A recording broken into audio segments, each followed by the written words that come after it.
మీ అందరికీ గోంగూర అనేసరికి ఒక భయం ఉంటుంది.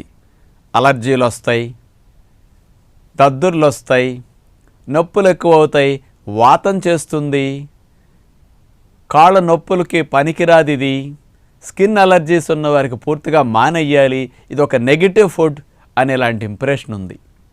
కానీ అలాంటి పడని వారందరికి కూడా నేను చూపించే పద్ధతిలో గోంగూర చేసుకుంటే అసలు ఏ విధమైన సైడ్ ఎఫెక్ట్స్ రావు. గోంగూరలో అనేక లాభాలు ఉంటాయి. మీరు చేసుకునే తీరులోనండి గోంగూర యొక్క పులుపుని న్యూట్రలైజ్ చేయాలంటే ఉప్పు ఎక్కువ పడుతుంది.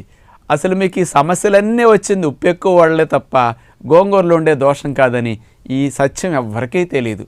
మేము ఉప్పు లేకుండా చేస్తాం కాబట్టి ఈ చట్నీని ఎంతోమందికి తినిపించినా మాకు ఇదివరకు అలర్జీ వచ్చేదండి, నొప్పులు ఎక్కువయ్యాయండి, ఇప్పుడు అసలు ఏ విధమైన తేడా రావట్లేదు అంటారు. నేను ఇట్లాంటిది కొన్ని వేల మంది మీద తినిపించి చూసి